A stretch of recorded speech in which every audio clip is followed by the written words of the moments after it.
Physics, one of the most successful series of modern science, describe the way our world works.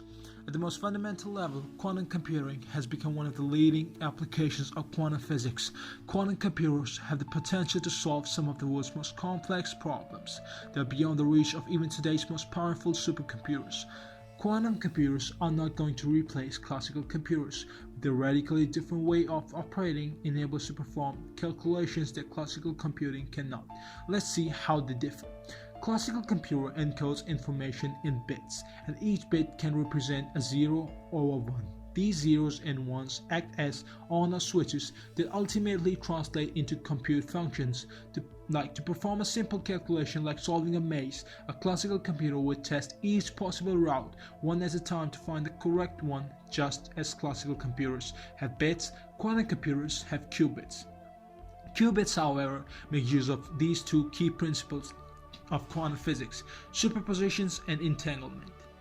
Superposition means that each qubit can represent a 0, a 1, or both at the same time, and entanglement means when two qubits in the superpositions are correlated with one another, meaning the state of one, whether it's 0, a 1, or both, depends on the state of another.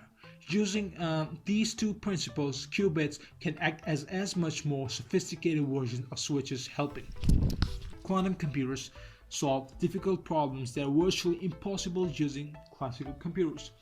To illustrate how this makes quantum computers more powerful, let's look at some numbers. Take a classical n-bit computer with n representing the numbers of bits it can represent and examine only one system state at a time.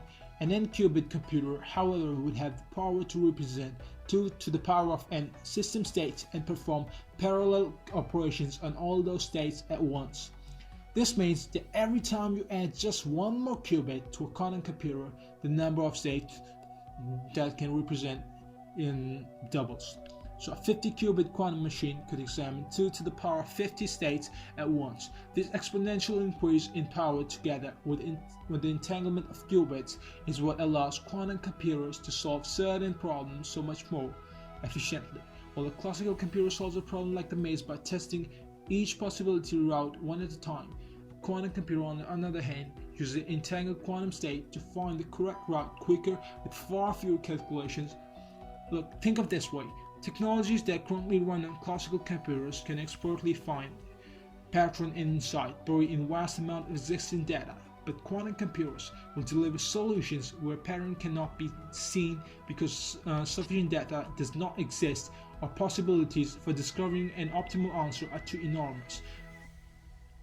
Quantum computers could lead to the discovery of new medicines and materials by helping us entangle the complexities of molecular and chemical interactions. They could help the financial services industry make better investment by finding new ways to model financial data and isolate key global risk factors.